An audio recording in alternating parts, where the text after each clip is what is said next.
Hello बच्चों, कैसे हो? आपका स्वागत है त्रिपाण स्टडी सेंटर में। आज जो हम करने जा रहे हैं क्लास 12 एनआईएस बोर्ड का जो है ज्योग्राफी का चैप्टर। इसमें ज्योग्राफी का चैप्टर जो है चैप्टर नंबर 8 है, जिसमें आज हम करेंगे ocean submarine relief and water circulation, यानी महासागर अंत समुद्री उच्चवास तथा महासागरीय जल का परिसंचलन।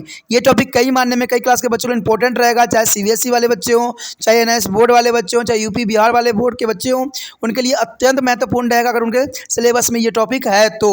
साथ में ये यूपीएससी एग्जाम के लिए भी इंपॉर्टेंट रहेगा और एसएससी एग्जाम के बच्चों के लिए भी ये वेरिफ अकाउंट के रूप में रहेगा।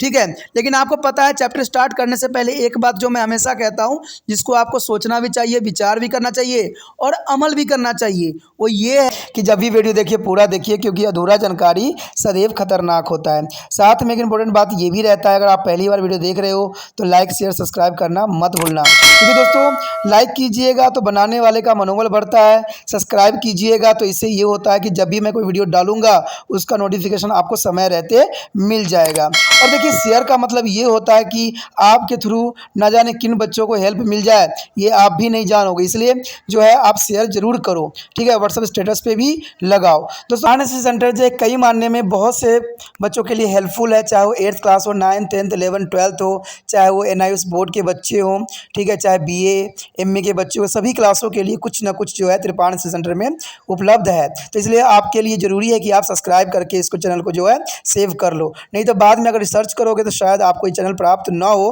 तो इसलिए सोचना नहीं, विचार नहीं करना है, सब्सक्राइब करके जो है अपने पास सेव करना है। दोस्तों ये तो बात था आपके लिए, लेकिन आप देखते हैं हमारा आज टॉपिक क्या है। Today I have a most important chapter doing here, ocean submarine relief and water circulation. There is a point of here arrive a property of the ocean water. There is a most important here properties of the ocean water. The temperature and salinity are too important except of their ocean water, which affect their movements. And therefore the temperature, salinity and density of the ocean's water have a special significance in the study of circulation of the ocean's water. There is also important the next point here are temperature of ocean waters. There is the most important point. The temperature of the surface water of the ocean varies in a much the same way that of the land surface, and this is because the insulations is responsible for their varying quantities of the heat which are received at different latitudes and at different seasons. Generally, the temperature are highly near the equator and gradually decrease to about to the poles.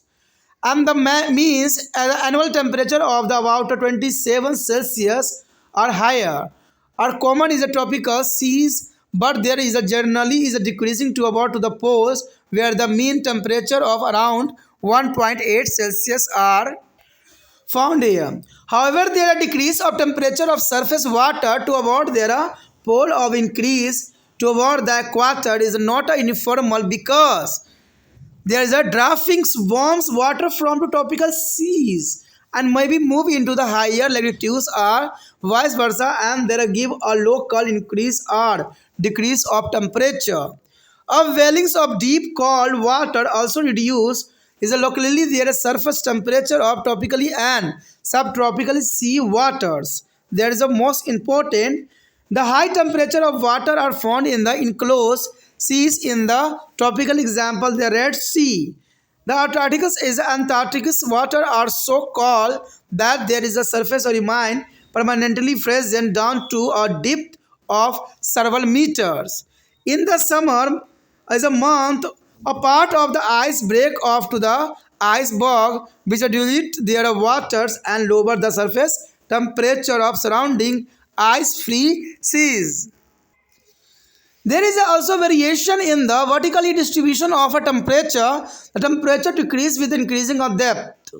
This is because the surface of sea water are receive the large amount of insulations. Insulation as their rays penetrate the water, there is intensity is reduced by the scatterings, reflection and diffusion. However, the rate of decrease in the temperature is not equal at all depth upon to depth of about 100 meters. The temperature of water is about the same as that of the surface. Well, it is a fall from to 15 Celsius to about 2 Celsius between to the surface and depth of the 1800 meters. And the decrease between to 1800 and the 4000 meters is a form of 2 Celsius to about 1.2 Celsius. There is a most important here. Here the main process of heating the ocean's water are by the absorption of the heat from the sun, and secondly by the convection of the heat through their ocean's bottom from interior of their earth. And the cooling process are here by loss of heat to the atmospheres, and by the evaporation there is a cooling process. There is a most important. The next here is the salinity of the ocean's water. There is also important topic here. One of the most striking character of the ocean's water is its salinity or is a saltiness. And when to the speak of salinity, we have in the mind not only to the common salt or sodium chloride, but a great variety of other salt as well. There is a dominance of salt among these are the sodium chloride and the magnesium chloride with a 77.7% to 10.9% respectively. Due to the free movement of ocean's water, their position of different salt remain remarkably is a constant in all oceans and even to great depth. But the degrees of the concentration of the salt solution in the oceans is a does vary to appreciable in a different sea. There is a most important also.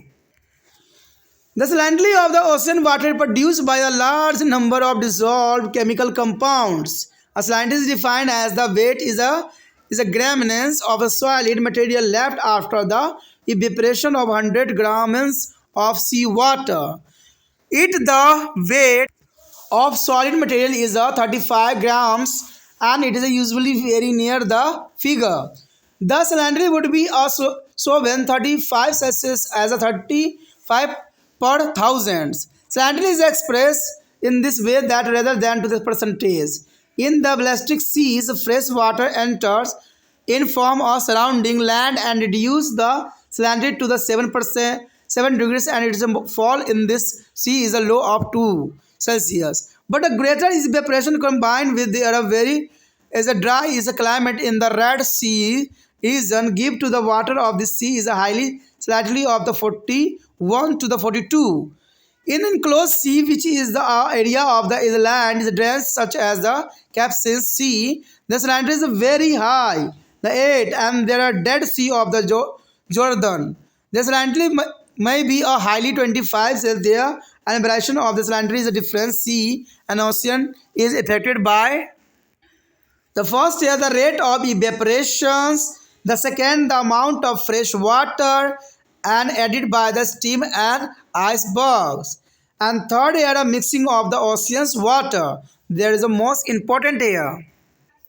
यहाँ पर जो हमारा अत्यंत महत्वपूर्ण topic आया है महासागरीय जल की विशेषताएं। देखिए ये जो महासागरीय जल की विशेषताएं हैं ये जो है महासागरीय अंत समुद्री उच्चवाच महासागरीय जल का जो परिसंचरण के अंतर्गत है, यानी महासागरीय जल की विशेषताएं। कहते हैं अगर देखा जाए तो तापमान और लवणता महासागरीय जल के दो ऐसे गुण हैं जो विशाल जल राशियों के लिए संचलन के प्रभावित करते हैं। यानी दो चीज़ें बहुत ही इंपॉर्टेंट होता है हर चीज़ों के लिए, तापमान और लवणता। क्योंकि अगर हम समुद्र की बात कर रहे हैं तो लवणता जो है काफ़ी इंपॉर्टेंट रहता है और इसके कितने टेम्परेचर है ये भी यहाँ वेरी करता है। अंत महासागरीय जल को जो है परिसंचरण के अध्ययन में महासागरीय जल के तापमान लवणता और घनत्व का जो है विशेष महत्व रहता है। ये काफ़ी इंपॉर्टेंट बात भी यहाँ आता है। इसके अंतर्गत जो है हमारा पहला पॉइंट आता है महासागरीय जल का तापमान। देखिए महासागरीय जल का तापमान किस बेस पे यहाँ लिया जा सकता है। महासागरीय जल के तापमान में भी जो है स्थलीय धरातल के समान विविधताएं पाई जाती है और विभिन्न अंशों पर जो है विभिन्न ऋतुओं में प्राप्त ऊर्जा की मात्रा में विविधता जो है सूर्य ताप पर निर्भर करती है। सामान्यतः जो है विषुववर्त वृत्त के समीप जल सबसे अधिक गर्म रहता है और इसका जो है तापमान ध्रुवों की ओर क्रमशः घटता ही चला जाता है। उष्णकटिबंधीय सागरों के वार्षिक औसत तापमान लगभग जो है 27 सेल्सियस या इसके कुछ अधिक होता है, लेकिन ध्रुव की ओर यह घटता ही जाता है। ध्रुवों पर वार्षिक औसत तापमान लगभग जो है -1.8 सेल्सियस पाया जाता है, यानी माइनस में वहाँ चला जाता है, क्योंकि बहुत काफ़ी जो है बात इंपॉर्टेंट है। ध्रुवों की ओर महासागरीय जल के जो है तापमान का जो है घटना या विस्तृत वृत्त की और इसकी तापमान का बढ़ना एक सामान्य नहीं रहता है, क्योंकि उष्णकटिबंधीय सागरों से जो है गर्म जल उच्च अक्षांशों की ओर चलता रहता है, अथवा इसके विपरीत भी हो सकता है, और इसके फलस्वरूप समुद्री जल के स्थानीय तापमान में वृद्धि या कमी भी हो जाता है। कभी कभी ठंडा जो निम्न सतहीय जल जो है ऊपर उठने से भी उष्ण और उपोष्ण कटिबंधीय सागर के स्थायी जल के तापमान को कम कर देता है। सबसे अधिक तापमान स्थल घिरे हुए जो है उष्णकटिबंधीय सागरों में होते हैं, यानी देखा जाए तो सबसे अधिक तापमान जो होता है स्थल से घिरे हुए उष्णकटिबंधीय सागरों में होता है। उदाहरण के लिए लाल सागर, अंटार्कटिका महासागर और अंटार्कटिका महासागर का जल इतना ठंडा होता है कि सैकड़ों मीटर की गहराई तक वह जो है अस्थायी रूप से जमा रहता है। ग्रीष्म ऋतु में बर्फ बड़े बड़े हिस्सों में जो है टूटकर हिमखंडों के रूप में आसपास के सागरों में तैरने लगती हैं। इसके फलस्वरूप जो है आसपास के उन हिमयुक्त सागरों को तटीय जल का भी तापमान घट जाता है, जो कि काफ़ी इंपॉर्टेंट बात भी यहाँ आता है। तापमान के जो ऊर्ध्वाधर वितरण में भी विविधताएं पाई जाती है और गहराई बढ़ने के साथ साथ तापमान घटता भी चला जाता है, और यह इसलिए होता है क्योंकि महासागरीय जल का ऊपरी भाग अधिकतम जो है सूर्य तप प्राप्त करता है, यानी ऊपरी भाग अगर देखा जाए तो काफ़ी सूर्य से जो है गर्मी प्राप्त करता है, और सूर्य की किरणें जैसे जैसे अंदर प्रवेश करती है प्रकरणीय परावर्तन तथा विसरण के कारण उसकी शक्ति घटती चली जाती है। हालांकि तापमान की यह हर्ष दर सभी गहराइयों पर एक सामान्य नहीं होती है। लगभग 100 सेल्सियस मीटर की गहराई तक जो है जल का तापमान लगभग सतह के तापमान के बराबर ही होता है, जबकि सतह से जो है 1800 मीटर की गहराई पर तापमान जो है लगभग 15 सेल्सियस से घटकर 2 सेल्सियस तक रह जाता है। 1800 मीटर जो है मीटर से जो है 400 मीटर की गहराई पर तापमान जो है घटकर 2 सेल्सियस से 1.6 सेल्सियस तक रह जाता है, जो कि बहुत काफ़ी वेरीड करता है। यहाँ पे महासागरीय जल के गर्म होने की प्रमुख प्रक्रिया इस प्रकार से देखी जा सकती है कि सौर विकिरणों का अवशोषण ये काफ़ी करती है, और पृथ्वी के आंतरिक भाग से जो है महासागरीय वित्तल द्वारा ऊष्मा का संवहन भी करती है। कहते हैं महासागरीय जल के ठंडे होने की प्रमुख प्रक्रिया कुछ इस प्रकार से होता है कि समुद्री सतह से जो है ऊष्मा का विकिरण किया जाता है, और जो है वशीकरण के द्वारा जो है ये भी होती है प्रक्रिया। तो ये दोनों जो है काफ़ी इम्पोर्टेंट है। उसके पश्चात हमारे समक्ष आता है महासागरीय जल की लवणता। देखिए महासागरीय जल की लवणता से आप क्या समझते हैं? कहते हैं लवणता महासागरीय जल का एक विशेष गुण होता है, क्योंकि आप लोग को पता ही होगा कि समुद्र का पानी जो होता है हमेशा नमकीन होता है, ठीक है, यानी खड़ा होता है। तो लवणता जो है इस महासागरीय जल की विशेष गुण है। जब हम लवणता की बात करते हैं तो हमारा संकेत केवल साधारण नमक या सोडियम क्लोराइड से नहीं होता है, बल्कि दूसरे कई अन्य लवणों से भी होता है। इन लवणों में प्रमुख है सोडियम क्लोराइड तथा मैग्नीशियम क्लोराइड, जो महासागरीय जल में क्रमशः 77.7% एवं 10.9% पाए जाते हैं। 77.7% सोडियम क्लोराइड पाए जाते हैं और 10.9% जो है आपका मैग्नीशियम क्लोराइड पाया जाता है। तो ये काफ़ी इंपॉर्टेंट रहता है।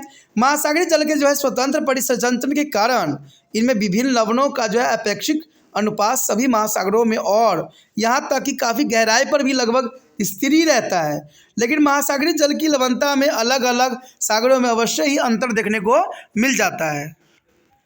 कहते हैं अगर देखा जाए तो अनेक रासायनिक यौगिक जल में घुल जाने से ही महासागरीय जल में लवणता उत्पन्न होती है। कहते हैं 1000 ग्राम समुद्री जल के वशीकृत हो जाने के बाद बचे हुए ठोस पदार्थ का भार जो है ग्राम में लवणता के रूप में परिभाषित किया जा सकता है।